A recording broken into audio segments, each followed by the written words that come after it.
Praise God. దేవుని పరిశుద్ధ నామానికి స్తుతులు స్తోత్రాలు వందనాలు చెల్లిస్తున్నాను. మీ అందరికీ నా వందనాలు.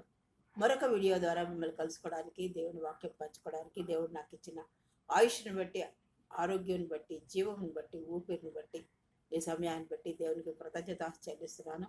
నేనేమైనానది కేవలం ఆయన కృపని నమ్మి స్తుతిస్తున్నాను. మీరందరూ నన్ను ఎంతగానో ప్రోత్సాహపరుస్తూ, బలపరుస్తూ ముందుకు నడిపిస్తున్నందుకు మీ అందరికీ నా వందనాలు. మీరు నా గురించి, నా కుటుంబం గురించి ప్రార్థన చేస్తున్నాను. వందనాలు. మీ గురించి, మీ కుటుంబాల గురించి మేము ప్రార్థన చేస్తున్నాం. ఈరోజు పరిశుద్ధాత్మతో నింపబడ్డ. మొన్న పరిశుద్ధాత్మ నడిపింపు చూసాము. అలా నడుస్తున్నప్పుడు మనం నింపబడుతూ ఉంటాం. అది మనం కొన్ని విషయాలు క్లుప్తంగా చూసుకుందాం. చిన్న ప్రార్థన చేసుకుందాం. అత్యంత మహాపరిశుద్ధుడును, ప్రేమామయుడును, కృపామయుడును, దయామయుడైన ప్రభువా, మీ అప్రంజి పాదములకు లెక్కలేని స్తుతులు స్తోత్రాలు వందనాలు చెల్లించుకుంటూ సాయంకాల సమయంలో మీ పాద సన్నిధానికి వచ్చినైనా ఈ వాక్యాన్ని వివరించడానికి నాకు జ్ఞానం సరిపోదు. మీ ఆత్మ నడిపింపు దయచేసి మాతో మాట్లాడి మేము ఎలాగ ఆత్మతో నింపడాలో మాకు కొన్ని విషయాలు క్లుప్తంగా మీరు మాతో మాట్లాడి మాకు నేర్పించి మహిమ పొందమని మీకే మహిమ ఘనత ప్రభావాలు ఆరోపిస్తూ మీ ప్రియకుమారుడు మా రక్షకుడు నేను యేసుక్రీస్తు వారి పుణ్య పాదాలు పట్టుకుని అతి మిక్కులైనంగా ఇక్కడికి వచ్చినాం తండ్రి. ఆమె పరిశుద్ధాత్మచే నింపబడటం లేక కప్పబడటం అనే ఖచ్చితమైన పదబంధం ఉంది కనిపించినప్పటికీ దైవిక ఆవరణ మరియు రక్షణ మరియు శక్తిని ధరించడం, నింపబడటం లేదా ఆత్మ వ్యక్తులపైకి రావడం వంటి పదాలను మనం విస్తృతంగా ఉపయోగించడం. లూకాసు వార్త 24:49 ఏం చెప్తుందంటే ఈ వాక్యం, యేసు తన శిష్యులతో యెరూషలేములో వేచి ఉండమని చెప్పి, ఇదిగో నా తండ్రి వాగ్దానము మీ మీదకి పంపుచున్నాను, ఆయనను మీరు పైనుండి శక్తి పొందే వరకు ఈ పట్టణంలోనే ఉండవాలని చెప్పాడు. ఆయన ఎప్పుడు చెప్పాడు? యేసు తన శిష్యులతో చెప్తున్నారన్నమాట. ఏమని? యెరూషలేములోనే వేచి ఉండండి. ఎందుకు? ఇదిగో నా తండ్రి వాగ్దానం చేశారు. ఏం వాగ్దానము? మీ మీదకి ఏం పంపుతున్నారు? శక్తి. ఆయన మీరు పైనుండి శక్తి పొందు వరకు మీ మీదకి పంపుచున్నాను. దేని పంపుతున్నారు? మీరు పైనుండి శక్తి పొందు వరకు ఈ పట్టణంలోనే ఉండవలను అని చెప్పారు. అంటే శక్తి పొందడానికి ఆ పట్టణంలోనే ఉండమని చెప్పారు. యేసుప్రభు వారు శిలువ మరణానికి అప్పగింపబడిన తర్వాత, ఆయన తిరిగి పునరుద్ధానం అయిన తర్వాత అపొస్తలుల కార్యంలో మనకు ఒక వాగ్దానం ఇవ్వబడింది. ఏంటంటే పరిశుద్ధాత్మనే మీ మీదకి, పరిశుద్ధాత్మనే వరం మీకు, అదే వాగ్దానం ఇచ్చారు, ఆయన మీకు ఇస్తాను అని, ఆదరణకర్త మీకు పంపుతున్నానని. అపొస్తలుల కార్యంలో 2:4 చూసుకుంటే, మరియు వారందరూ పరిశుద్ధాత్మతో నింపబడి ఆత్మ వారికి అనుగ్రహించినట్లుగా అన్య భాషలతో మాట్లాడడం ప్రారంభించింది. మొదటగా ఏంటి? శక్తి పొందుతారు. వాగ్దానం ప్రకారం ఉంటే పైనుండి మనకి దేవుని యొద్ద నుండి శక్తి వస్తుంది. మరి అపొస్తలుల కార్యం 2వ అధ్యాయంలో 4వ వచనంలో పరిశుద్ధాత్మతో నింపబడ్డారు. ఆ మేడగదిలో వాడు నింపబడి ఆత్మ వారికి అనుగ్రహించినట్లుగా అన్య భాషలతో మాట్లాడడం ప్రారంభించారు. అంటే మనం యేసుప్రభు వారిని ముందు నమ్మినప్పుడు పరిశుద్ధాత్మ వల్లనే ఆయన దేవుని కుమారుడని నింపబడతాం.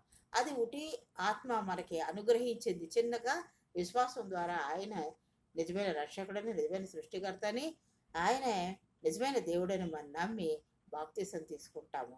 అది శక్తి వస్తుంది. పరిశుద్ధాత్మ ద్వారానే మనము ఆయన్ని విశ్వసిస్తాం. అయితే అలాగే ఉంటామా అంటే, చిన్నపిల్లలుగా మనం పుట్టినప్పుడు పాలు తాగుతూ ఉంటాం, తర్వాత అన్నం తినిపిస్తూ ఉంటారు, ఘన పదార్థాలు తినిపిస్తూ ఉంటారు, పళ్ళు అవి తినిపిస్తూ ఉంటారు. అలాగే ఉంటాం. ఎదుగుతున్న కొద్దీ బలమైన ఆహారం పెడుతూ ఉంటారు. ఆ బలమైన ఆహారం తింటున్నప్పుడు ఇంకా శక్తి పొంది మనం ఏం చేస్తాం? మనం ఎదుగుతూ ఉంటాము. విద్యలో, బుద్ధిలో, ఈ లోక సంబంధంగా అన్ని విషయాల్లో ఎదుగుతూ ఉంటాం. అలాగే మనం పరిశుద్ధాత్మతో నింపబడినప్పుడు ఈ లోక సంబంధమైన ఆశీర్వాదాలతో, ఎదుగుదలతో, పరసంబంధమైన ఆధ్యాత్మికమైన ఆశీర్వాదాలతో మనం ఎదగాలంటే పరిశుద్ధాత్మ నింపుదల నీలో, మనలో, అందరిలో ఉండాలి. అన్ని భాషలే మాట్లాడడం కాదు, ఆత్మలో మనం ఎదుగుతున్నప్పుడు మనం ఏమి చేయాలో, ఏమి చేయకూడదో, ఎలా నడవాలో, ఎలా ప్రవర్తించాలో, ఎలా జీవించాలో, దేవునిలో ఎలా ఉండాలో మనకి ఏది మంచి, ఏది చెడు, ఏది విడిచిపెట్టాలి, ఇవన్నీ కూడా ఆత్మ మనకి బోధిస్తూ ఉంటుంది అన్నమాట. ఎఫెసీ 5:18 చూసుకుంటే, ద్రాక్షారసం త్రాగి మత్తుగా ఉండవద్దు, అది దుష్కార్యము. ఇక్కడ ఎఫెసీ పత్రికలో అంటున్నాడు అనమాట, ద్రాక్షారసం తాగి మత్తుగా ఉండద్దు, అది దుష్కార్యం, మంచి కార్యం కాదు, చెడ్డ కార్యం. అయితే ఆత్మతో నింపబడండి. ఏంతో నింపబడాలి? ఆత్మతో నింపబడాలి. ఎఫెసీ 1:13 చూసుకుంటే, విశ్వాసులు ఆత్మచేత ఎలా గుర్తించబడతారో ఇది వివరిస్తుంది అన్నమాట. మీరు కూడా సత్యవాక్యం అనగా మీ రక్షణ సువార్తను విని ఆయన యందు విశ్వాసం ఉంచినప్పుడు వాగ్దానం చేయబడిన పరిశుద్ధాత్మతో ముద్ర వేయబడతారు. మనం ఎలాగ ముద్ర వేయబడ్డాం? విశ్వాసులు ఆత్మచేత ఎలా గుర్తించబడతారు మనకి వివరిస్తుంది అన్నమాట. ఎవరి? సత్యవాక్యమును. ఈ వాక్యమును విన్న తర్వాత మీ రక్షణ సువార్తను విని, మనం ఏమి విన్నాం? రక్షణ సువార్త. ఆయన ద్వారా మనకు రక్షణ వస్తుందని, ఆయన మన కోసం, నీ కోసం, నా కోసం శిలువ మరణం పొందారని, ఆ శిలువ రక్తధారల ద్వారా, ఆయన అమూల్యమైన రక్తధారల ద్వారా మనకు రక్షణ ఇచ్చారని, ఆ సువార్తను విని ఆయన యందు మనం విశ్వాసం ఉంచినప్పుడే వాగ్దానం చేయబడిన పరిశుద్ధాత్మతో ముద్ర వేయబడ్డాం. దేనితో మనం ముద్ర వేయబడ్డామంటే పరిశుద్ధాత్మతో ముద్ర వేయబడ్డాం. అపొస్తలుల కార్యం 1:8 చూసుకుంటే, యేసు వాగ్దానం చేస్తున్నాడు ఏమనంటే, అయితే పరిశుద్ధాత్మ మీ మీదకి వచ్చినప్పుడు మీరు శక్తిని పొందుతారు, మరియు మీరు యెరూషలేములోను యూదయ సమరయ ప్రాంతం అంతటను మరియు భూమి అంతటా నాకు సాక్షులుగా ఉంటారు. 1:8 అపొస్తలుల కార్యంలో అంటే యేసుప్రభు వాగ్దానం చేస్తున్నారు ఏమని?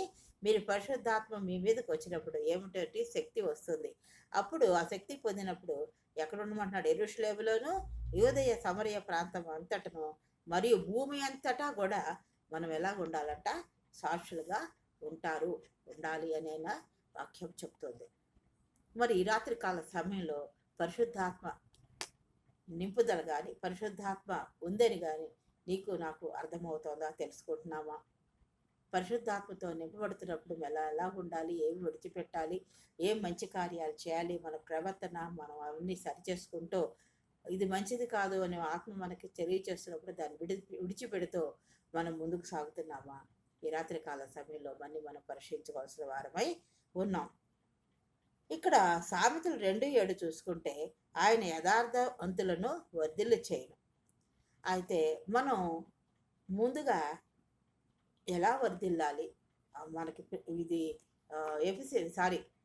యోహాను రాసిన పత్రిక 3వ పత్రికలో చెప్తాడు కదా, ప్రియుడా నీ ఆత్మ వర్ధిల్లుచున్న ప్రకారం నీవన్ని విషయంలోనూ సౌఖ్యముగా ఉండవల్లని అని ఉంది కదా.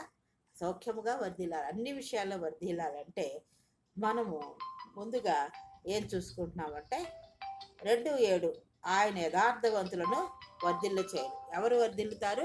యథార్థవంతులు. అంటే యథార్థంగా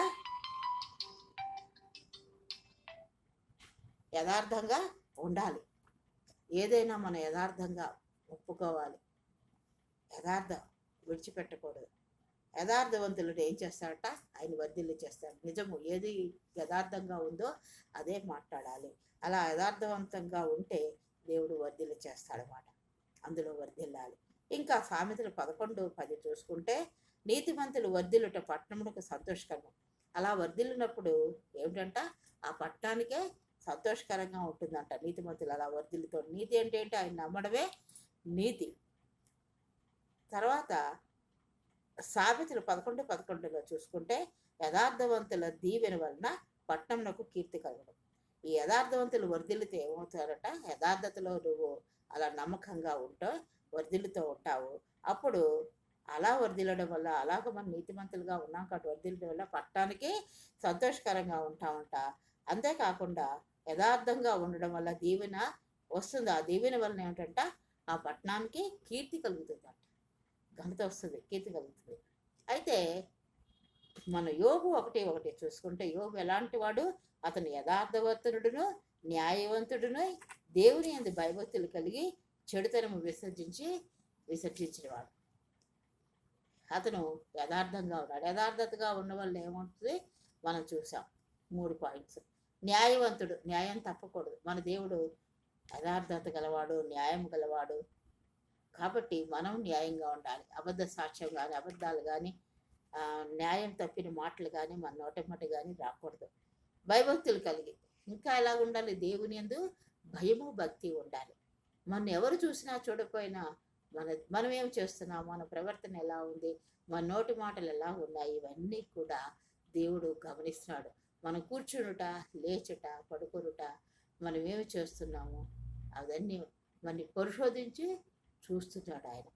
కాబట్టి భయభక్తులు కలిగి మనం ఎలా ఉంటారంటే ఇంకా చెడుతనం విసర్జించాలి, చెడ్డ కార్యాలను విసర్జించాలి.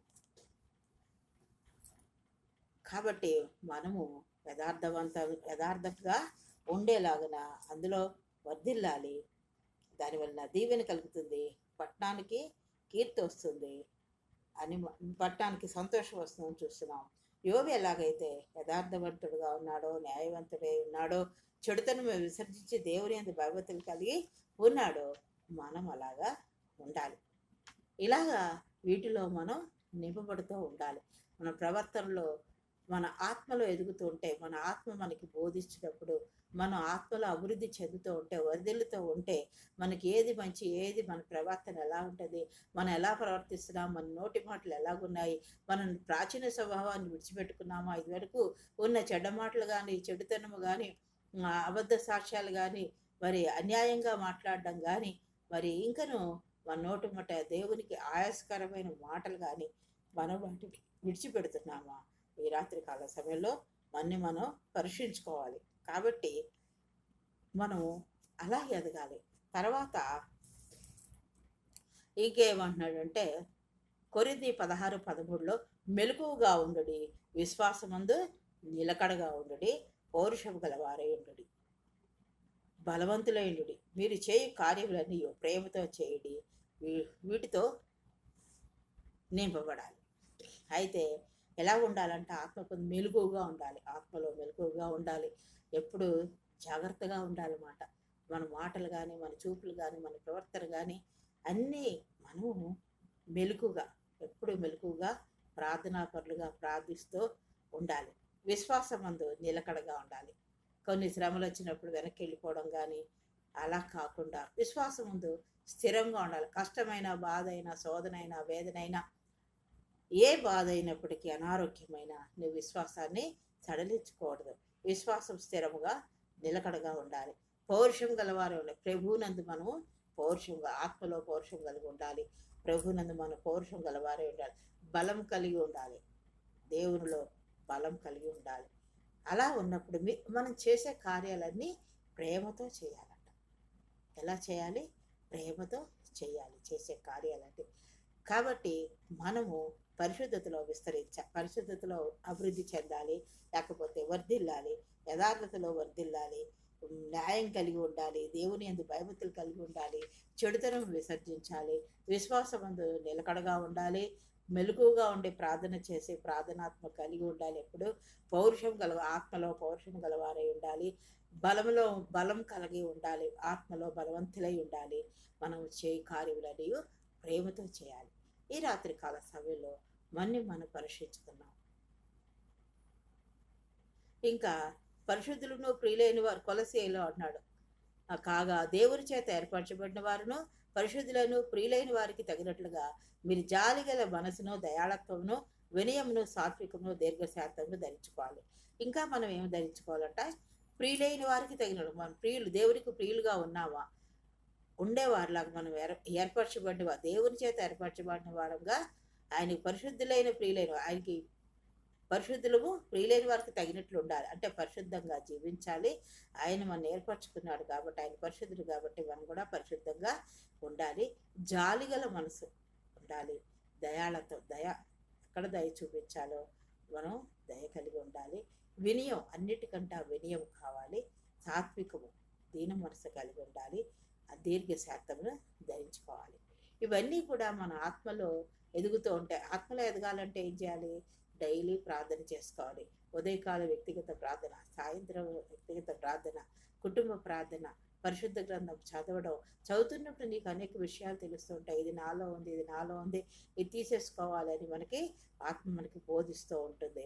మనం ఒక్కొక్కటి చెడుతరంగా మనకి దేవుడు మనకి ఇది నీలో ఉంది, ఇది నీలో ఉంది అన్నప్పుడు అవి సరి చేసుకుంటూ ఉంటాము. వాటిని విడిచిపెడుతూ ఉన్నప్పుడు మనం ఇవి ధరించుకుంటూ ఉన్నాం. వీటిని ధరించుకుంటామాట. ఆత్మచేత నింపబడుతూ ఉన్నప్పుడు ఈ చెడ్డవన్నీ వదిలిపెట్టేసి వీటిల్లో మనం వర్ధిల్లుతూ ఉంటాం. అప్పుడు వర్ధిల్లుతూ ఉన్నప్పుడు ఈ లోక సంబంధంగా వర్ధిల్లుతాము, అన్ని విషయాల్లో సౌఖ్యం కలిగి ఉంటాము, మరియు ఆత్మతో నింపబడుతూ ఉంటాం. ఆత్మ వర్ధిల్లుడు కలిగి అన్ని విషయాల్లో సౌఖ్యముగా ఉండాలని దేవుని వాక్యం ఎలా చెప్పిందో మన అన్ని విషయాల్లో ఎదుగుతూ ఉంటాము.